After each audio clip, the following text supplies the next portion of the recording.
अच्छा तो मेरे प्यारे साथियों, मैं हूं मिस्टर एक्स और बहुत अच्छे से आप मुझको जानते हैं। हर रोज मुझसे आप स्टोरी सुनते हैं। बट यार, मुझे आप लोगों से आजकल थोड़ी शिकायत हो रही है। शिकायत ये कि आप मुझे आखिर में ये बताते नहीं है कि आपको स्टोरी कैसी लगी है।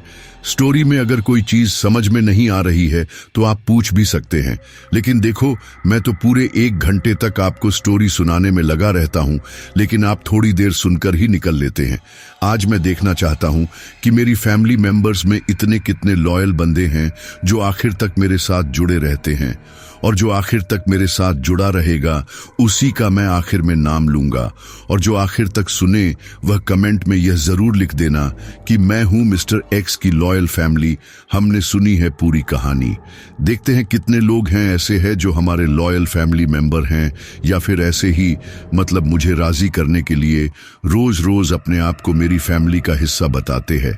अच्छा, तो आज की स्टोरी की मैं बात करूं तो देखो, कई बार आपने सुना होगा कि कोई इंसान सोया और फिर दोबारा उठा ही नहीं। हम इसे सिर्फ एक इत्तेफाक मानते हैं, लेकिन आज की ये स्टोरी सुनने के बाद आपको इसका असली कारण समझ आ जाएगा। तो चलिए स्टोरी को शुरू किया जाए। ये स्टोरी राशि की है, जिसकी बेटी पंछी के साथ वो हुआ कि कोई सोच भी नहीं सकता, और फिर धीरे धीरे वो उसके पूरे परिवार की जान का दुश्मन बन गया। इन सब की शुरुआत उस दिन हुई जब एक रोज वो अपनी बेटी को लेकर पार्क गई थी। राशि पार्क में अपनी बेटी पंछी को घुमाने लाई थी। उसकी बेटी दूसरे बच्चों के साथ खेल रही थी और राशि फोन पर अपनी सहेली से बात करने लगी। थोड़ी देर बाद जब राशि की नजर झूलों के पास गई तो उसने देखा कि पंछी वहां नहीं थी। ये देखकर राशि काफी ज्यादा घबरा गई। उसने इधर उधर नजरें दौड़ाई, लेकिन उसे पंछी कहीं भी दिखाई नहीं दी। ये देखकर राशि ने अपनी सहेली से कहा कि अभी फोन करती हूं, और ये बोलकर उसने फोन रखा और फिर उस बेंच से उठकर पंछी को ढूंढने लगी। उसने पंछी को पूरे पार्क में देखा, लेकिन उसे पंछी कहीं भी नहीं मिली। उसने उन बच्चों से भी पूछा जिनके साथ पंछी खेल रही थी, लेकिन सबने यही बताया कि पंछी थोड़ी देर पहले उनके साथ खेल रही थी, फिर वो कहीं चली गई। राशि काफी ज्यादा परेशान थी, क्योंकि पंछी उसकी एकलौती बेटी थी और अब वो गायब है। वो मन ही मन भगवान से पंछी के मिलने की दुआ कर रही थी, और ये उसकी दुआओं का ही असर था या कुछ और कि पंछी उस पार्क के पीछे वाले गेट के पास उसे मिल गई।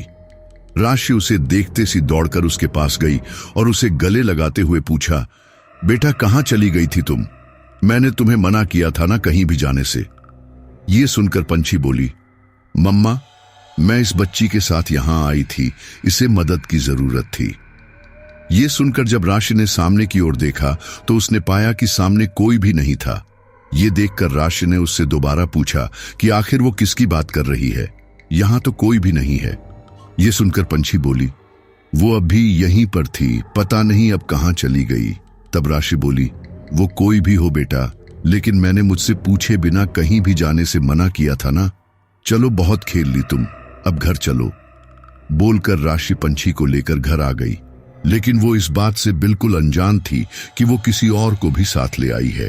राशि घर आकर खाना बनाने लगी, वहीं पंछी अपने कमरे में खेलने लगी। कुछ देर बाद राशि पंछी के कमरे में आई ये देखने के लिए कि वो क्या कर रही है। उसने देखा कि पंछी अपनी गुड़ियाओं से खेल रही थी। उसने अपने हाथ में एक नकली चाय का कप पकड़ा हुआ था। इसी के साथ ही उसकी गुड़ियाओं के आगे भी एक एक चाय का कप रखा हुआ था।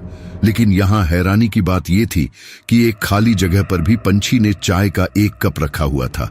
ये देखकर राशि उसके पास आई और मुस्कुराते हुए बोली, ये वाला कप किसके लिए है बेटा? तब पंछी ने जो बोला उसे सुनकर एक पल के लिए तो राशि सिहर उठी।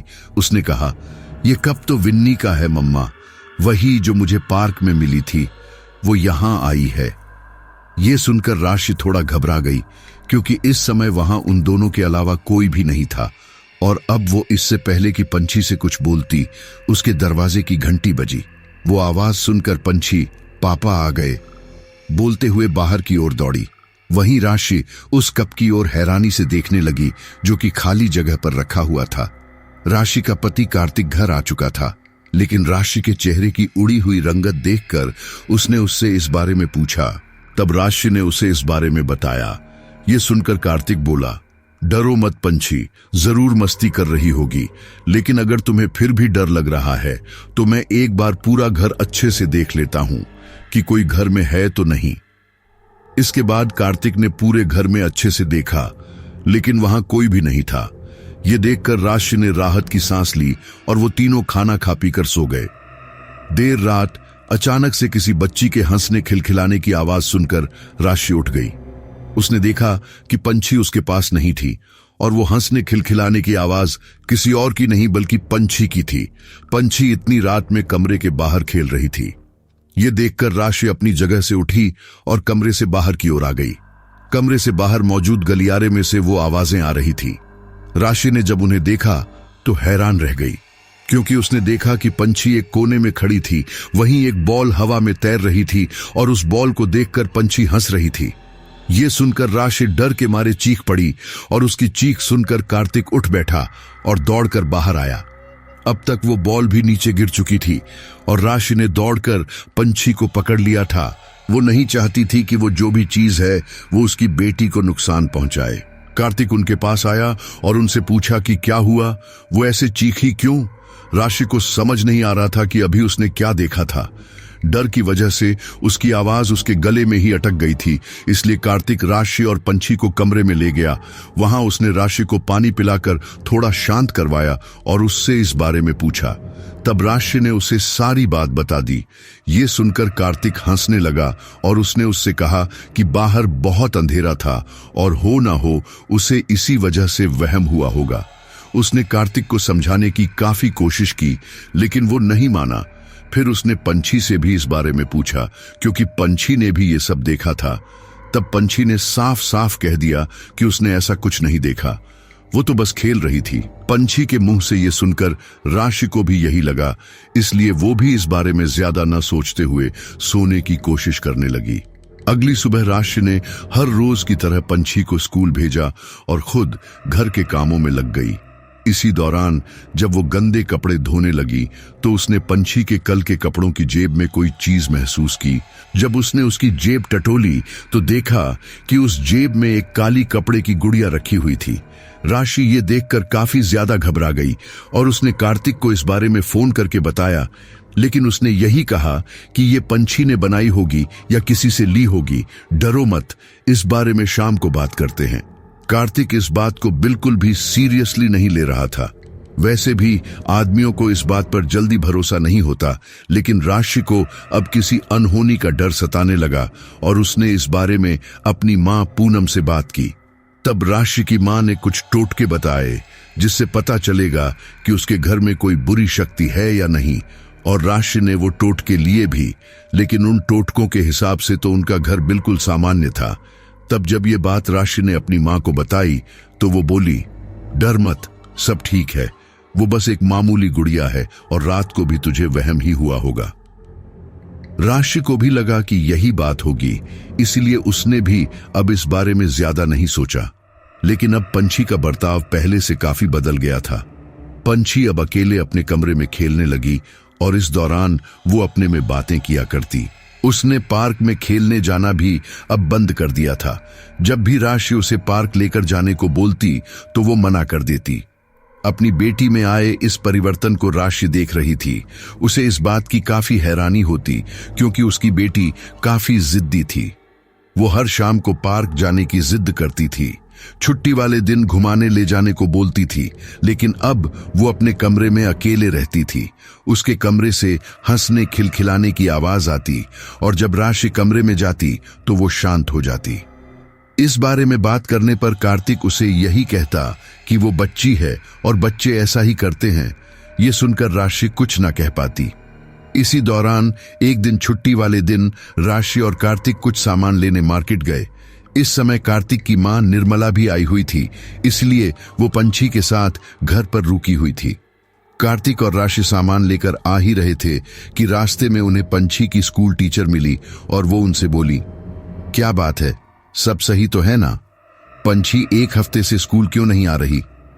ये सुनकर दोनों पति पत्नी हैरानी से एक दूसरे का मुंह ताकने लगे, क्योंकि कार्तिक पंछी को हर रोज स्कूल के गेट के पास छोड़कर आता था और अब उसे ये सब क्या सुनने को मिल रहा है। लेकिन वो ये बातें टीचर के सामने नहीं करना चाहता था।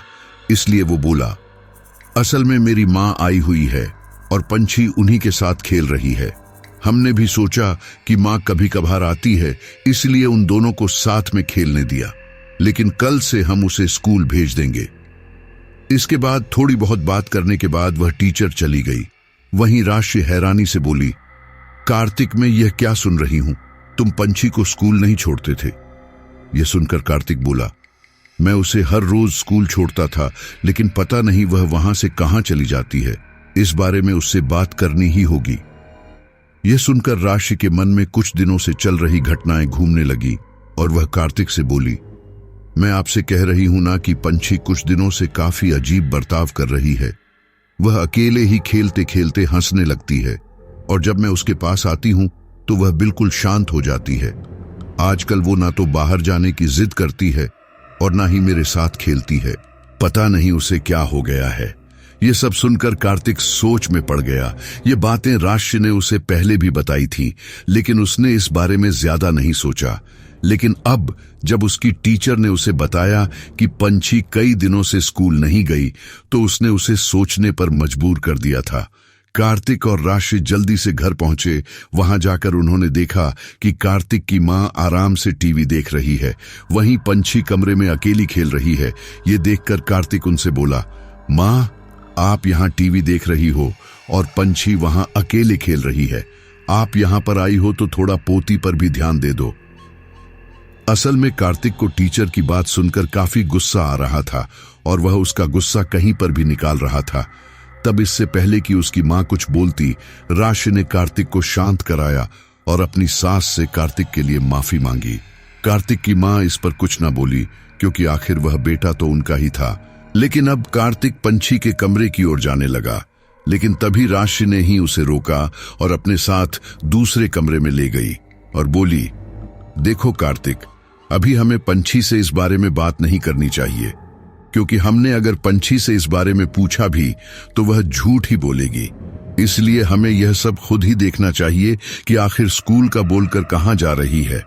कार्तिक को भी यह बात सही लगी और अब उन दोनों ने सोच लिया था कि जब अगले दिन वह पंछी को स्कूल छोड़ेगा तो वह और राशि चुपके से पंछी का पीछा करेंगे और देखेंगे कि आखिर वह कहां जा रही है। अगले दिन इन्होंने ऐसा ही किया। कार्तिक ने पंछी को स्कूल के पास छोड़ा और फिर चला गया। पंछी कुछ देर तो वहीं खड़ी रही और फिर थोड़ी देर बाद वो स्कूल से विपरीत दिशा में जाने लगी। कार्तिक और राशि छिपकर ये देख रहे थे। उन्हें समझ नहीं आ रहा था कि पंछी ऐसा क्यों कर रही है। वह लोग एक निश्चित दूरी से पंछी का पीछा करने लगे। उन्होंने देखा कि कुछ आगे चलकर पंछी ने एक बस पकड़ी थी और वे दोनों एक ऑटो से उस बस का पीछा करने लगे। लगभग 15-20 मिनट बाद पंछी एक जगह पर उतरी और पैदल पैदल आगे बढ़ने लगी। कुछ ही देर बाद पंछी एक सुनसान इलाके में आ गई और अब वो उस सुनसान इलाके के अंदर की ओर जाने लगी। वह शमशान के पास का इलाका था और अपनी बेटी को वहां देखकर दोनों पति पत्नी काफी ज्यादा हैरान रहे थे। पंछी वहां से निरंतर आगे बढ़ ही रही थी कि तभी अचानक पंछी अपनी जगह पर रुक गई। वह कुछ देर तक तो ऐसे ही खड़ी रही और फिर थोड़ी देर बाद वापस जाने लगी। वह पैदल पैदल वापस आई और रिहायशी इलाके पर आकर उसने दोबारा से बस पकड़ी और वापस स्कूल की तरफ आ गई और यहां आकर वह स्कूल के पास ही बैठ गई और स्कूल के खत्म होने का इंतजार करने लगी। दोनों पति पत्नी काफी ज्यादा हैरान थे कि आखिर उनकी बेटी यहां तक जाने के बाद वापस क्यों लौट आई। वह यहां क्या कर रही थी। वे दोनों पति पत्नी जब तक पंछी घर नहीं आ गई तब तक घर नहीं गए। दोपहर के समय राशि हमेशा की तरह पंछी को लेने के लिए गई और उसने ऐसा दिखाया कि कुछ हुआ ही नहीं था, लेकिन पंछी उसे अजीब तरह से घूर रही थी। राशि को उससे अब थोड़ा डर लग रहा था, लेकिन वो फिर भी सामान्य बनी हुई थी। वो पंछी को लेकर घर आ गई और अब उन्हें समझ नहीं आ रहा था कि वो क्या करे। राशि और कार्तिक इस बात को लेकर काफी परेशान थे। वहीं कार्तिक की मां निर्मला पंछी के साथ खेलने की कोशिश करती, लेकिन पंछी तो अकेले रहना ही पसंद कर रही थी। इस बात को लेकर उन्होंने कार्तिक से भी बात की। कार्तिक इससे काफी परेशान था और उसने निर्मला जी को सारी बात बता दी। तब निर्मला जी कुछ सोचते हुए बोली, हो सकता है कि इस बच्ची पर किसी ने टोना टोटका किया हो, इसलिए ये ऐसा कर रही है। और अच्छा है कि समय रहते तुम लोगों को ये बात पता चल गई। अब हम इस बारे में जरूर कुछ कर सकते हैं। हमारे गांव में एक तांत्रिक है, वो इसमें हमारी मदद कर सकता है। अभी कुछ समय पहले जब पड़ोस में आई नई बहू को बाधा आई थी, तब उसने ही उसकी बाधा उतारी थी। मैं आज ही उससे बात करती हूँ, लेकिन तब तक हमें पंछी पर नजर रखनी होगी। वे दोनों इसके लिए मान गए। वहीं निर्मला जी ने जब उस तांत्रिक से बात की तो उसने कहा कि उसे उधर आकर सब माजरा समझना पड़ेगा, इसलिए वो आज ही आने के लिए निकल जाएगा। ये सुनकर राशि निश्चिंत हो गई थी। वहीं कार्तिक को अब भी पंछी के लिए डर लग रहा था, इसलिए वो पंछी के पास ही पूरे समय बैठा रहा। इस दौरान पंछी उसे बोलती रही कि पापा आप जाकर आराम से बैठो, लेकिन वो उसके पास ही बैठा रहा। इसके कारण उसके चेहरे पर गुस्सा साफ जाहिर हो रहा था। शाम तक भी कार्तिक जब वहीं बैठा रहा तो पंछी गुस्से में बोली, आपकी दिक्कत क्या है? क्यों आप मेरे पास बैठे हो? बाहर जाकर बैठो ना।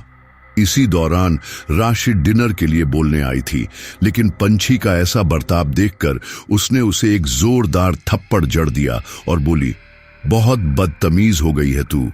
कहां जाती है स्कूल का कहकर, बता जल्दी। ये सुनकर जहां पंछी को रोना चाहिए, वहीं वो गुस्से में राशि को घूरने लगी और इससे पहले कि वो कुछ करती, पंछी उसके ऊपर झपट पड़ी और उसने राशि की कलाई पर काट लिया। उसने राशि को इतनी जोर से काटा था कि राशि की कलाई से खून तक आ गया था। कार्तिक ने जैसे तैसे पंछी को उससे दूर किया और फिर पंछी से बोला, देखो बेटा, जैसा तुम चाहोगी वैसा होगा, बस तुम शांत रहो। ये सुनकर पंछी शांत हुई और उसने आंखों ही आंखों में उन दोनों को जाने के लिए कहा। कार्तिक भी ज्यादा बहस किए बिना राशि को संभालते हुए कमरे से बाहर ले आया। बाहर आकर उसने राशि की मरहम पट्टी की और कहा, देखो, अभी पंछी से पंगा लेना सही नहीं है, क्योंकि वो किसी और के वश में है, और अगर उसने हमें नुकसान पहुंचाया भी तो भी हम उसे कुछ नहीं कर पाएंगे, क्योंकि उसमें हमारी जान बसती है। इसलिए जब तक वो तांत्रिक बाबा आते हैं तब तक उसे शांत रखो। ये सुनकर राशि कुछ न बोली और वो मन ही मन भगवान से अपनी बेटी की सलामती की दुआ करने लगी। इन सब के कुछ देर बाद कार्तिक पंछी के कमरे में आया और उससे बोला कि आकर खाना खा लो, लेकिन पंछी कुछ न बोली। वो कमरे में लाइट बंद करके बैठी हुई थी। ये देखकर जब कार्तिक ने लाइट जलाकर पंछी को देखा तो उसके होश उड़ गए, क्योंकि पंछी जमीन पर कोई अजीब सी आकृति बनाकर बैठी हुई थी और इस दौरान वो आंखें बंद करके कुछ मंत्र भी बुदबुदा रही थी। ये देखकर कार्तिक उसके पास आया और उसे हिलाते हुए उससे पूछा, बेटा ये आप क्या कर रहे हो? चलो चलकर खाना खा लो। लेकिन पंछी ने उसकी बात का कोई जवाब नहीं दिया। ये देखकर उसने उसे हिलाया डुलाया। इन सब के कारण पंछी की आंखें एकदम से खुली और वो गुस्से में बोली, मेरे काम में टांग मत अड़ाओ, समझे? मुझे कोई खाना वाना नहीं खाना। ये बोलकर वो दोबारा से आंखें बंद करके मंत्र बुदबुदाने लगी। इन सब से कार्तिक काफी ज्यादा घबरा गया, लेकिन वो दोबारा से पंछी को इन सब से रोक नहीं सकता था, क्योंकि पता नहीं आगे वो क्या करती। यही सब सोचकर कार्तिक अपनी जगह से उठा और बाहर आ गया। बाहर आकर उसने ये बात निर्मला जी और राशि को बताई। ये सुनकर राशि हैरानी से बोली, पहले तो ये ऐसा नहीं कर रही थी, अचानक से ऐसे कैसे करने लगी? तब निर्मला जी कुछ सोचते हुए बोली, पहले उसे लग रहा था कि हमें कुछ पता नहीं चलेगा, लेकिन हमें पता चल गया और अब हम इसका समाधान निकाल रहे हैं, इसलिए शायद ये ऐसा कर रही है। रुको, मैं बाबा जी से इस बारे में बात करती हूँ। इसके बाद निर्मला जी ने बाबा जी से फोन पर बात की। फिर उन्होंने जो कहा उसे सुनकर उनकी आंखें भय से चौड़ी हो गईं। फिर उसके बाद उन्होंने कार्तिक से कहा, बाबा जी बोल रहे थे कि ये जो कोई भी हमारी बच्ची के साथ ये सब कर रहा है, उसे पता है कि हम लोग उसे ठीक करने वाले हैं, इसलिए वो हमारी बच्ची को पूरी तरह से अपने काबू में कर रहा है, और अगर वो कामयाब हुआ तो हमारी बच्ची के साथ पता नहीं क्या होगा। ये सुनकर कार्तिक काफी ज्यादा घबरा गया और दौड़ते हुए पंछी के कमरे में आया और उसे एकदम से झकझोर कर उठाया। इस वजह से पंछी को काफी ज्यादा गुस्सा आया और वो उसे मारने लगी। लेकिन छोटी सी बच्ची के हाथ से कहां ज्यादा लगता तो कार्तिक को भी नहीं लगा। लेकिन कार्तिक ने पंछी को पकड़कर बांध दिया और गुस्से में बोला, मेरी बेटी को छोड़ दे, मेरी बेटी को छोड़ दे। राशि ने उसे शांत करवाया। तभी कार्तिक बोला, कुछ भी करके पंछी को मंत्र बोलने नहीं देना है, वरना वो इसे ले जाएगा। वो पूरा परिवार पूरी रात पंछी के पास रहा और उससे बातें करता रहा। इस दौरान पंछी उनसे गुस्से में बार बार छोड़ने को बोलती, लेकिन सब लोग उसकी बात को इग्नोर करते रहे। अगले दिन वो तांत्रिक आया और आते ही वो पंछी के पास गया। उसने पंछी के सिर पर हाथ फेरा और कुछ मंत्र बुदबुदाए। कुछ देर बाद उन्होंने आंखें खोली और कहा, आपकी बेटी के ऊपर एक बच्चे का प्रेत है और वो किसी खास मकसद के लिए छोड़ा गया है। ये सुनकर राशि हैरानी से बोली, लेकिन ये हुआ कब? क्योंकि मैं तो हमेशा ही पंछी के साथ रहती थी, बस स्कूल के अंदर वो अकेली होती थी। ये सुनकर वो तांत्रिक बोला, कोई जगह तो ऐसी होगी जिसमें आप उसके साथ ना हो, और जिसने भी आपकी बेटी के साथ ये किया है उसने काफी समय लेकर इसे अपने वश में किया है और फिर उस बच्चे का प्रेत इसके ऊपर छोड़ा गया है। मैं उस प्रेत से तो इसे निजात दिला दूंगा, लेकिन इसके ऊपर का वशीकरण उतार पाना मेरे लिए थोड़ा कठिन है, लेकिन मैं कोशिश कर सकता हूं। इसके बाद उन्होंने पंछी की कलाई पर कोई लाल धागा बांध दिया और फिर उसके बाद उस तांत्रिक ने अजीब से मंत्रों का उच्चारण करना शुरू कर दिया। इसी दौरान उसने कोई सफेद सा पाउडर भी पंछी के माथे पर डाला। इन सब के समय बाद पंछी बेहोश हो गई। तब वो तांत्रिक रुका और बोला, फिलहाल के लिए ये बच्ची ठीक है और बस बेहोश है, लेकिन अब इसका पूरा ख्याल रखना, देखना कि वो जो कोई भी था इसके ऊपर दोबारा से ऐसा कुछ ना कर पाए, नहीं तो समस्या हो जाएगी। वैसे तो मैं तुम्हारा घर भी बांध के जाऊंगा ताकि ऐसी बाधा तुम्हारे घर में दोबारा ना आ पाए, लेकिन अगर बाहर इसके साथ कुछ हुआ तो वो बाहरी शक्ति घर के अंदर आ जाएगी, इसलिए सावधान रहना। इसके बाद उस तांत्रिक ने उनके पूरे घर को बांध दिया और फिर थोड़ी देर आराम करके वह चला गया। कुछ समय बाद पंछी को भी होश आ गया और अब वो सामान्य बच्चों की तरह ही खेल रही थी। यह देखकर राशि और कार्तिक ने राहत की सांस ली और तभी निर्मला जी बोली, अभी तो सब ठीक है बेटा, लेकिन हमें इसका ख्याल रखना पड़ेगा। पता नहीं उसने पंछी के ऊपर यह टोना टोटका कब किया, लेकिन अब उसे यह मौका बिल्कुल मत देना। अब वह जहां भी जाएगी हम में से कोई उसके साथ हमेशा साए की तरह रहेगा। सब लोग इसके लिए मान गए, लेकिन यहां इन लोगों को यह नहीं पता था कि खतरा बाहर नहीं बल्कि कहीं और ही है। सब लोग हमेशा पंछी के साथ रहने लगे। पंछी को भी इससे अच्छा लग रहा था क्योंकि उसके घर वाले अब उसके साथ खेल रहे थे। सब ऐसे ही चल रहा था कि एक दो दिन बाद अचानक से जब देर रात कार्तिक की नींद बाथरूम जाने के लिए खुली, इसके बाद जब वह वापस आया तब अचानक ही उसकी नजर पंछी के चेहरे पर पड़ी। उसके चेहरे पर तनाव की रेखाएं थीं। यह देखकर कार्तिक को काफी अजीब लगा, लेकिन फिर उसे लगा कि शायद यह कोई बुरा सपना देख रही है, इसलिए वह इस बारे में ज्यादा ना सोचते हुए सो गया। अगले सुबह पंछी जब सबके साथ नाश्ता कर रही थी तो आज वो बहुत शांत लग रही थी। जब सबने इसका कारण पूछा तो उसने कहा कि उसने डरावना सपना देख लिया था। यह सुनकर सब उस पर हंसने लगे, लेकिन पंछी फिर भी वैसे ही रही। कुछ देर बाद कार्तिक ने उसे स्कूल छोड़ा और फिर ऑफिस के लिए निकल पड़ा। उन सबको यही लगा कि शायद अब सब सही है, लेकिन यह उनकी सबसे बड़ी गलतफहमी थी, क्योंकि इन सब के 8-10 दिन बाद एक रात जब पंछी सोई तो सुबह उठी ही नहीं। उसके घर वालों ने उसे उठाने की बहुत कोशिश की, लेकिन वह उठी ही नहीं। उसकी नब्ज टटोली गई, दिल की धड़कन चेक की गई, लेकिन वह सब सामान्य थी। ये सब देखकर वो लोग काफी घबरा गए और उसे अस्पताल ले गए। वहां जाकर पता चला कि पंछी कोमा में है। उसकी जांच अच्छे से की गई, लेकिन इन सब के पीछे का कारण किसी को समझ नहीं आया। कार्तिक और राशि अपनी बेटी की इस हालत से काफी परेशान थे और वो उसे ठीक करने की पूरी कोशिश कर रहे थे, लेकिन पंछी होश में नहीं आई। इन्हीं सब के दौरान एक रात जब कार्तिक सो रहा था तब उसे धीमी धीमी पंछी की आवाज आई। वो आवाज सुनकर कार्तिक उठ बैठा और आवाज की दिशा में देखने लगा। फिर अगले ही पल उसे पंछी की आवाज दोबारा आई। ये सुनकर कार्तिक बिना ज्यादा समय गंवाए उस आवाज की दिशा में बढ़ने लगा। वो आवाज घर के बाहर से आ रही थी। कार्तिक दौड़कर घर से बाहर आया, लेकिन उसे पंछी कहीं भी दिखाई नहीं दी। वो उसे ढूंढते हुए घर से बाहर आ गया।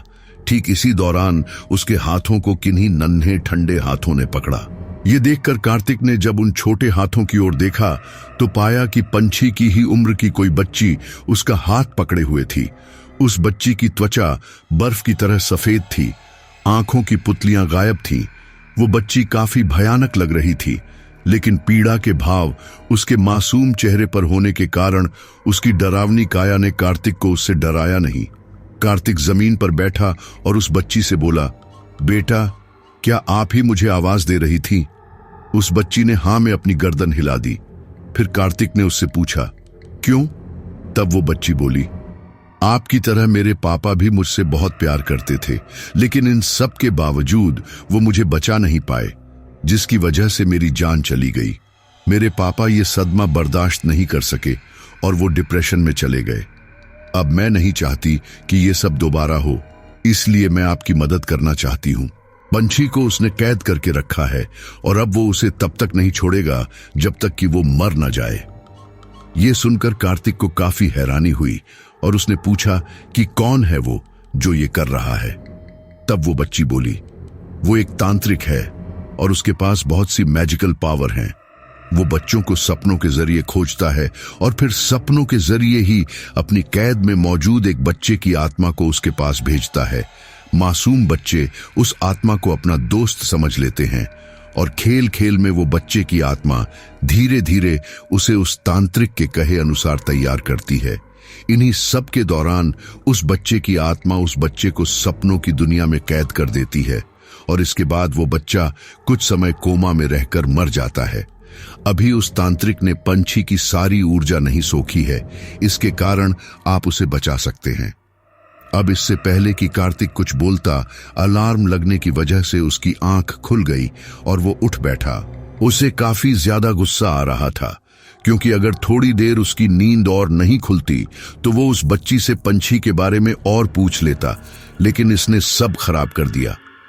कार्तिक ने उठते ही ये बात राशि को बताई तो राशि को लगा कि शायद ये सिर्फ सपना ही है, इसलिए उसने कार्तिक से कहा कि अगर आज कल में यही सपना दोबारा आता है तो हम इस पर कुछ करेंगे।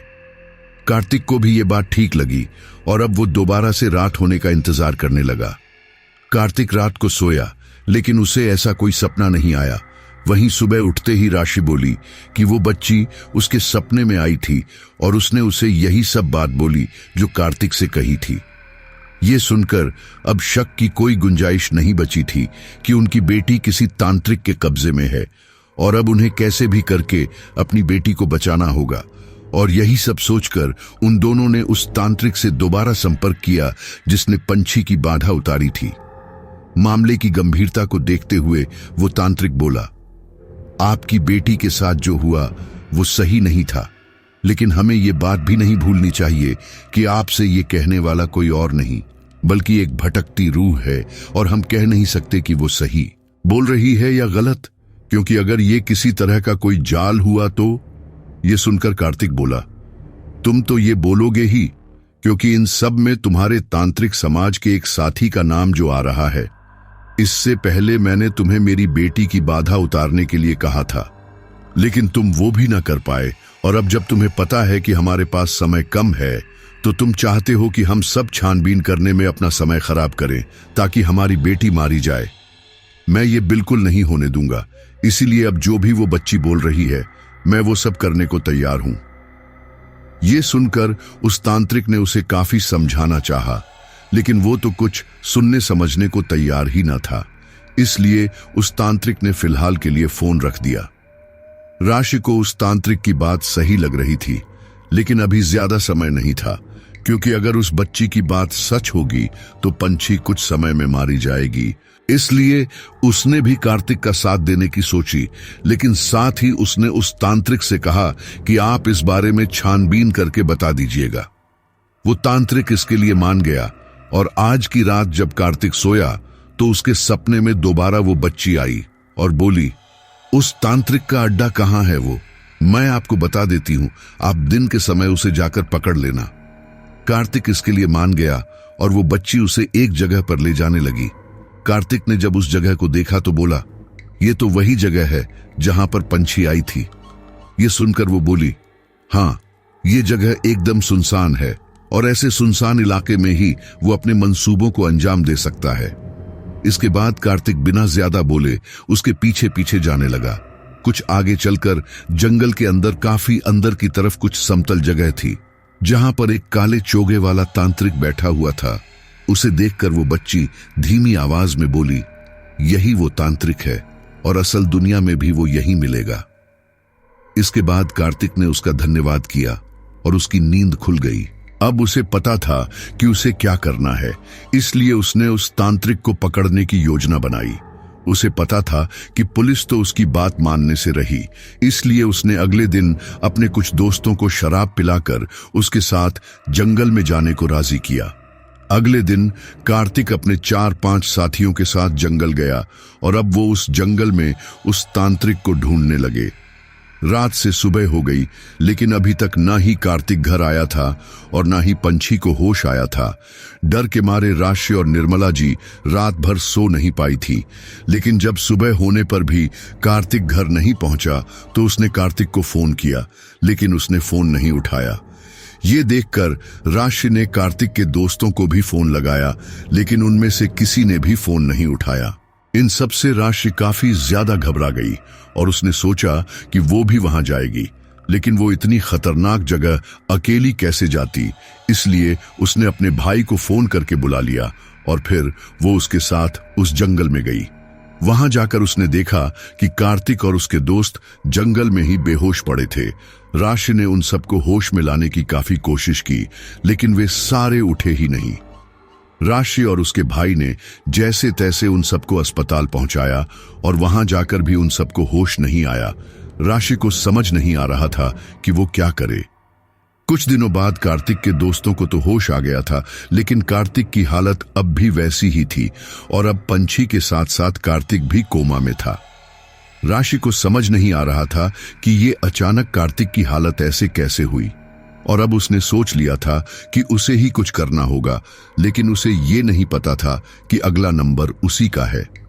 राशि ने कार्तिक के दोस्तों से पूछा कि आखिर उस जंगल में उनके साथ ऐसा क्या हुआ था, लेकिन यहां हैरानी ये थी कि उनमें से किसी को ये तक याद नहीं था कि वो उस जगह पर कब गए। उन्हें बस इतना याद था कि कार्तिक ने उन्हें शराब पिलाई थी। राशि ये सुनकर काफी दुखी हुई और उस तांत्रिक से कुछ करने को भी कहा, लेकिन उसने कहा कि वो इस मामले में कुछ नहीं कर सकता, लेकिन हाँ, वो अपने कुछ साथियों के साथ जंगल जाकर उस दुष्ट तांत्रिक को जरूर पकड़ लेगा और फिर सब सही हो जाएगा। राशि इसके लिए मान गई और फिर वो तांत्रिक अपने कुछ साथियों के साथ कुछ ही दिनों में उस जंगल में गया। उसने वो पूरा जंगल छान मारा, लेकिन उसे वहां कुछ भी नहीं मिला। लेकिन उसे वहां पर कुछ अजीब सी चीजों का आभास जरूर हुआ था, जिसे महसूस करके वह और उसके साथी थोड़े घबरा गए और वह उल्टे पांव वापस आ गए। वापस आकर उस तांत्रिक ने राशि को बताया, मुझे वहां पर कोई भी तांत्रिक या कोई ऐसा इंसान नहीं मिला जिस पर शक किया जा सके, लेकिन हाँ, मुझे वहां पर एक अजीब तरह की ऊर्जा का आभास हुआ। वो ऊर्जा किसी सामान्य इंसान या आत्मा की नहीं थी, बल्कि वह कुछ और ही था, और वह क्या था मुझे वह समझ नहीं आया, लेकिन वह एक खतरनाक शक्ति है और मुझे नहीं लगता कि मैं उसका सामना कर पाऊंगा, लेकिन मुझे और मेरे साथियों से जितना हो सकेगा हम वह जरूर करेंगे। राशि को समझ नहीं आ रहा था कि आखिर यह किस तरह की मुसीबत उसके परिवार के ऊपर आ चुकी है, और इस मुसीबत की घड़ी में आज वह बिल्कुल अकेली खड़ी थी, क्योंकि जैसे ही उसके बाकी के रिश्तेदारों को इस बारे में पता चला तो उन सब लोगों ने राशि से दूरी बना दी, क्योंकि उन्हें लगने लगा कि न जाने कब इनके ऊपर से वह चीज और लोगों के ऊपर भी आ जाए। राशि इन सब से काफी परेशान थी कि एक रात जब वह जैसे तैसे सोई, तब उसके सपनों में वही बच्ची आई और वह उससे बोली, मुझे पता है कि आप बहुत परेशान हैं आंटी, आपको जानना है कि वहां उस दिन क्या हुआ था। मैं उस समय वहीं पर थी और मैंने उन्हें उस तांत्रिक से लड़ते हुए देखा था। वह तांत्रिक काफी ज्यादा शक्तिशाली था। इसी वजह से उसने अंकल की भी आत्मा को कैद कर ली। आपके पास ज्यादा समय नहीं है, क्योंकि अगर आपने जल्दी ही कुछ नहीं किया तो फिर वह लोग हमेशा हमेशा के लिए वही कैद होकर रह जाएंगे। यह सब सुनकर राशि काफी ज्यादा घबरा गई। उसके सोचने समझने की शक्ति लगभग खत्म हो चुकी थी। ठीक इसी दौरान उसे उस तांत्रिक की कही हुई बात याद आई। उस तांत्रिक ने कहा था कि यह काम किसी तांत्रिक या आम इंसान का नहीं, बल्कि किसी ऊपरी चीज का है। और यहां यह बच्ची कुछ और ही बोल रही थी। राशि को अब उस बच्ची के ऊपर शक होने लगा था। उसे समझ आ चुका था कि यह बच्ची जरूर किसी तरह का कोई छलावा है, लेकिन वह यह बात उस बच्ची को पता नहीं लगने देना चाहती थी। इसलिए वह बोली, मैं अपने परिवार का खोना नहीं चाहती, इसलिए मुझे इन्हें बचाने के लिए जो करना पड़ेगा मैं करूंगी। वह तांत्रिक कहाँ है और मैं उससे कैसे भिंग सकती हूँ?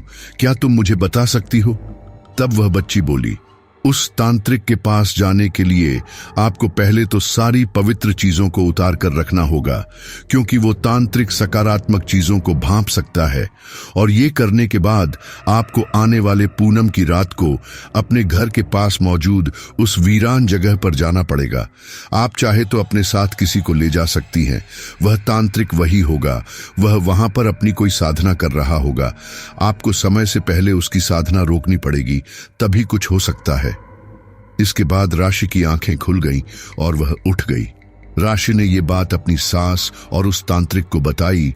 अब उन सबको समझ आ चुका था कि हो ना हो यह बच्ची जो भी है, यह अपना अगला निशाना राशि को बनाना चाहती है। इसके पीछे उसका क्या मकसद है वह उन लोगों को समझ नहीं आ रहा था, लेकिन इतना तो तय था कि राशि को भी इस हालत में पहुंचाने के बाद शायद उसका मकसद पूरा हो जाएगा। इसलिए अब इन सब ने मिलकर एक योजना तैयार की। वह शैतानी शक्ति को राशि चाहिए, तभी उसने राशि से इस तरह से संपर्क किया। इसलिए अब उन लोगों ने सोच लिया था कि वो लोग आने वाली पूनम की रात को राशि के साथ उस खंडहर में जाएंगे और शायद तब वह शक्ति अपने असली रूप में आ जाएगी और इस समय यह लोग उससे मुकाबला करेंगे। पूनम की रात आने में अभी 2 दिन का समय बाकी था। इस दौरान वह तांत्रिक यह सोच रहा था कि आखिर इतने सब लोगों में उस शैतानी शक्ति ने राशि के परिवार को ही आखिर क्यों चुना। जब उन्होंने राशि और उसके परिवार के बारे में अच्छे से जांच पड़ताल की तो उसे पता चला कि कार्तिक और राशि दोनों ही ग्रहण के बाद जन्मे थे। यहां तक कि पंछी का जन्म भी किसी ग्रहण के बाद हुआ था। अब उस तांत्रिक को सारा माजरा समझ आ चुका था। उसने राशि और उसकी सास को बुलाया और कहा, एक खास समय पर जन्मे लोग कुछ खास गुणों के साथ जन्म लेते हैं और उन्हीं में से एक समय होता है ग्रहण का समय। ग्रहण के बाद जन्मे बच्चों में कुछ खास गुण होते हैं और आप और आपका पति कार्तिक ग्रहण के बाद ही जन्मे थे, और इसे इत्तेफाक कहें या कुछ और कि आपकी बेटी भी ग्रहण के बाद ही जन्मी थी, इस वजह से उसमें भी ये खास गुण है।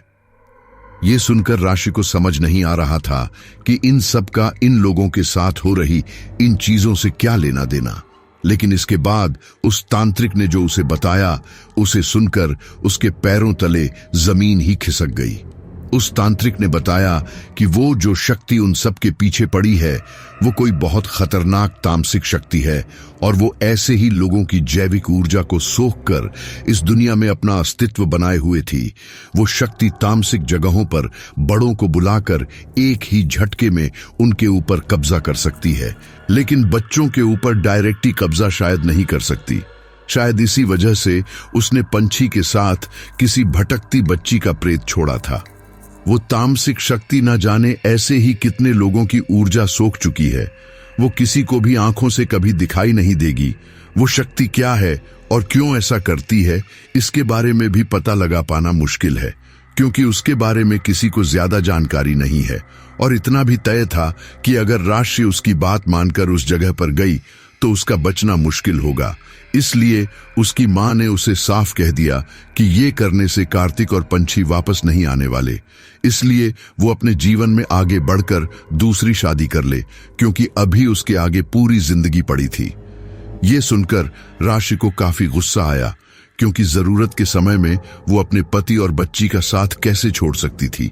इसलिए उसने साफ साफ कह दिया कि अगर उसका पति और बेटी उसके पास नहीं होंगे तो वो जीना भी नहीं चाहती।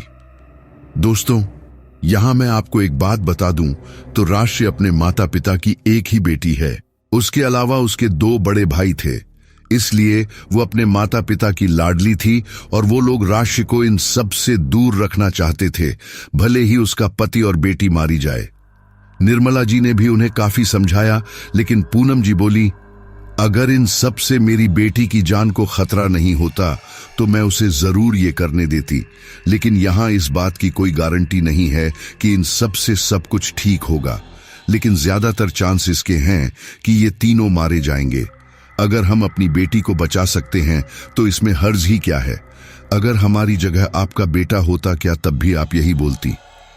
पूनम जी की बात का निर्मला जी के पास कोई जवाब नहीं था, क्योंकि एक हिसाब से वो सच ही बोल रही थी। इसलिए पूनम जी और उनके पति जैसे तैसे राशि को वहां ले आए। राशि अपने माता पिता के साथ आ तो गई थी, लेकिन उसे रह रहकर अपने पति और बेटी की चिंता सता रही थी। वहीं उस शक्ति को भी पता चल चुका था कि यहाँ पर क्या हो रहा है। इसलिए जैसे ही राशि अपने माता पिता के साथ घर आई, अचानक से उस पर बेहोशी हावी होने लगी। जब राशि की आंख खुली तो उसने खुद को अपने घर में अकेले पाया। इसी के साथ ही उसने एक भयानक चीज देखी। उसने देखा कि वही बच्ची जो उसके सपने में आती थी वो छत के ऊपर बिल्कुल आराम से चल रही थी। ये देखकर राशि एकदम घबरा गई और वहां से उठकर भागने लगी, लेकिन ना जाने क्यों वो अपनी जगह से हिल ही नहीं पा रही थी। इसी दौरान वो लड़की रुकी और छत पर उलटी खड़ी हो गई। अब उस बच्ची का भयानक सफेद चेहरा राशि के चेहरे के एकदम पास था। ये देखकर राशि घबराते हुए तेज तेज सांसें लेने लगी। तभी वो बच्ची बोली, आखिर तुम्हें पता चल ही गया ना। कोई बात नहीं, लेकिन बच तो तुम वैसे भी मुझसे नहीं सकती। ये सुनकर राशि ने जैसे तैसे हिम्मत करके पूछा, आखिर कौन हो तुम और क्यों मेरे परिवार के पीछे पड़े हो? तब वो बच्ची बोली, मैं कौन हूं वो जानकर तुम क्या करोगी? मुझे क्या चाहिए वो जान लो। मेरी तुमसे और तुम्हारे परिवार से कोई दुश्मनी नहीं है। तुम लोगों को भूख लगती है तो तुम लोग खाना खा लेते हो, और मुझे भूख लगने पर मैं तुम इंसानों के सपने खाता हूं। लेकिन मुझे तुम्हारे परिवार की ऊर्जा उन सपनों से ज्यादा स्वादिष्ट लग रही है, इसलिए तुम लोग मुझे अपनी जैविक ऊर्जा दे दो। ये सुनकर राशि को काफी ज्यादा हैरानी हो रही थी। उसे समझ नहीं आ रहा था कि आखिर ये है क्या भला। इससे तो वो तांत्रिक शायद ही पार पा पाए, लेकिन अब इससे पहले कि वो कुछ बोलती, वो भयानक बच्ची बोली, मैंने उस दिन जो तुमसे कहा था तुम्हें वो करना होगा, नहीं तो तुम्हारे माता पिता और भाई को मैं अपने साथ ले जाऊंगा। ये सुनकर राशि कुछ बोलती, उससे पहले ही उसकी नींद खुल गई। उसने देखा कि एक डॉक्टर उसके पास बैठकर उसका बीपी चेक कर रहा था। राशि के होश में आते ही पूनम जी ने उससे पूछा कि वो ठीक तो है ना। राशि ने हाँ में अपनी गर्दन हिला दी।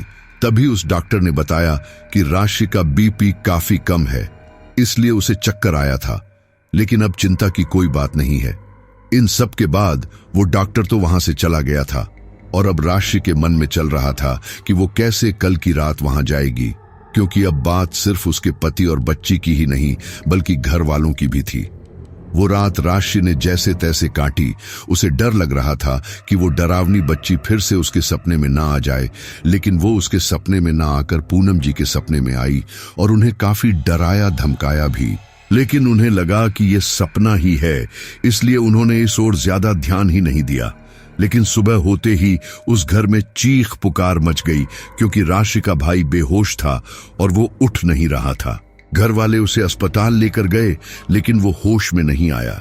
अब उसे समझ आ चुका था कि अगर उसने उस तामसिक शक्ति की बात नहीं मानी तो वो अपने मायके वालों को भी खो देगी।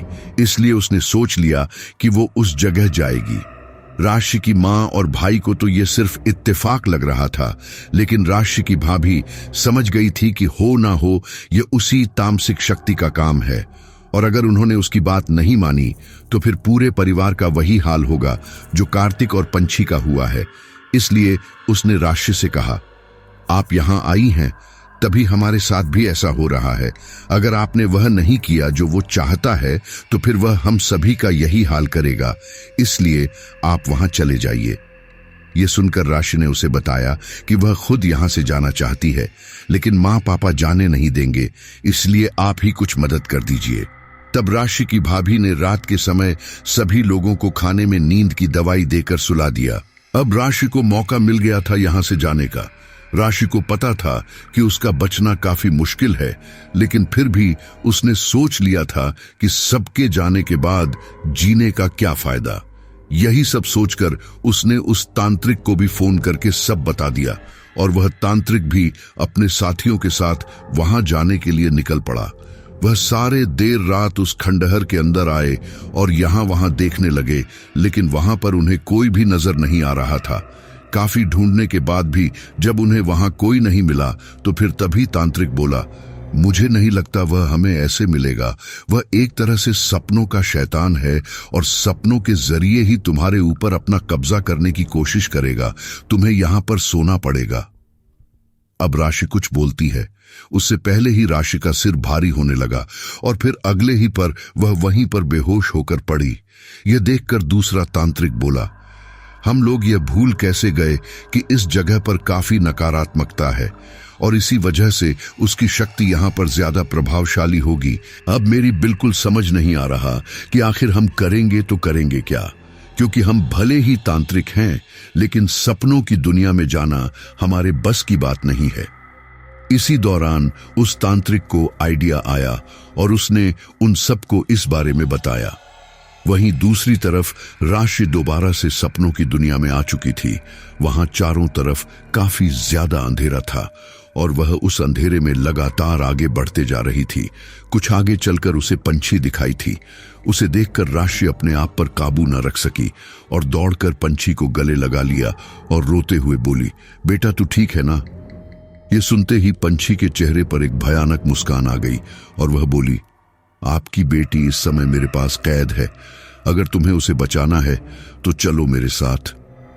राशि को इससे काफी ज्यादा डर तो लग रहा था, लेकिन उसे अपनी बेटी और पति को बचाना था, इसलिए वह उसके साथ साथ जाने लगी। कुछ आगे चलकर राशि ने देखा कि उसके आसपास के सभी मकान और दुकान गायब हो रहे थे।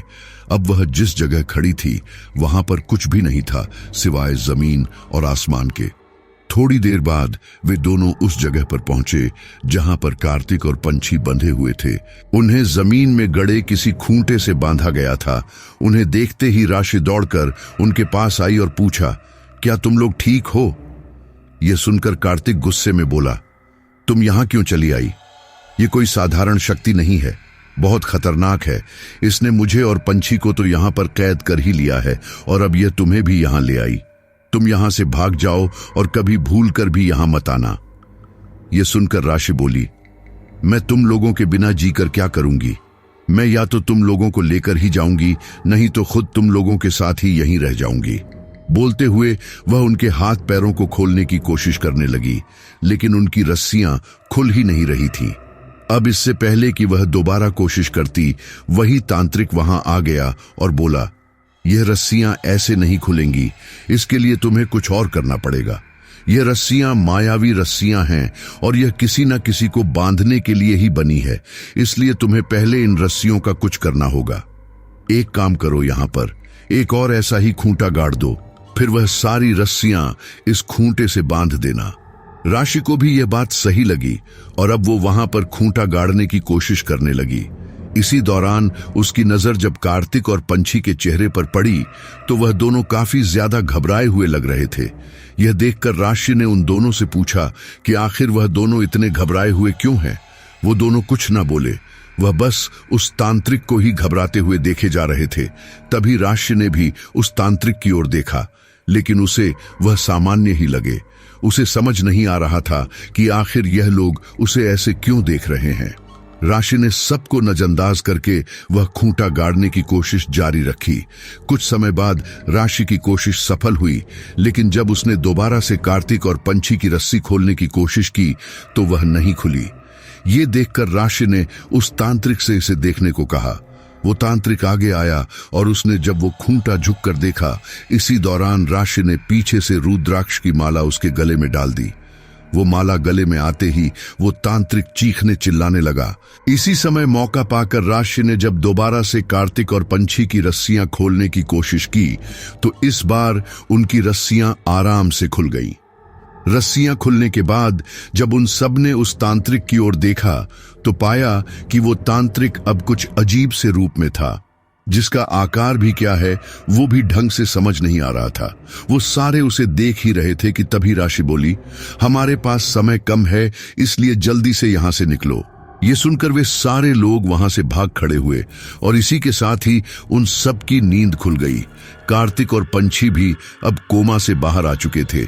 ये देखकर निर्मला जी काफी खुश थी। इन सब के बाद राशि का भाई भी वापस ठीक हो गया था। पूनम जी वापस उस खतरे में राशि को भेजना तो नहीं चाहती थी, लेकिन बेटी की जिद के आगे उसने घुटने टेक दिए। वह सारे अब एक साथ रह गए थे। लेकिन इसी दौरान कार्तिक ने उससे पूछा कि आखिर तुम्हें पता कैसे चला कि वह तांत्रिक नहीं बल्कि वही शैतान है। तब राशि बोली, वह तांत्रिक भले ही शक्तिशाली क्यों ना हो, लेकिन था तो वह इंसान ही, इसलिए वह हमारे सपनों में नहीं आ सकता था। और दूसरी सबसे बड़ी बात, वह तांत्रिक और उसके साथी मुझे मानसिक संपर्क के साथ जुड़े हुए थे और वह अपनी सारी बातें मुझसे साझा कर रहे थे। वह मुझे बता रहे थे कि मुझे क्या क्या करना है। मेरे बेहोश होते ही उन सब ने मेरे सिर के नीचे एक रुद्राक्ष की माला रख दी थी। वही मेरे पास उस समय आ गई थी जो कि मैंने उस शैतान के गले में डाल दी थी। वह जो कोई भी तामसिक शक्ति थी उसे खत्म करना हमारे बस की बात नहीं है, लेकिन उससे हमारा सामना ना हो हम इतना तो कर ही सकते हैं। इसलिए मैंने आप सभी से अपने अपने तकियों के नीचे रात के समय कोई ऐसी चीज रखकर सोने के लिए कहा था ताकि वह डर कर हमारे पास ना आए। इन सब से कार्तिक को उसके सवालों के जवाब मिल गए और इसी के साथ ही उसने सोच लिया था कि अब से वो किसी भी बात को नजरअंदाज नहीं करेगा।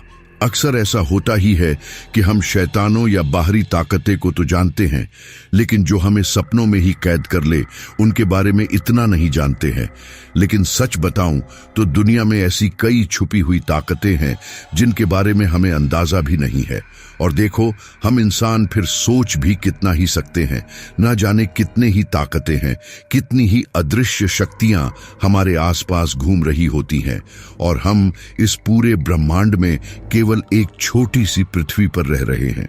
पूरे ब्रह्मांड को समझना तो हमारे बस की बात ही नहीं है, तो हमें जो सपने आते हैं उनका भी कहीं ना कहीं कई चीजों से एक ताल्लुकात रहता है जिसे समझना हमारे बस की बात नहीं होती है। सपनों के जरिए भी आपकी आत्मा को कोई कैद कर सकता है या आपके मन को अपने कंट्रोल में रख सकता है और आप सपनों में कैद हो सकते हैं।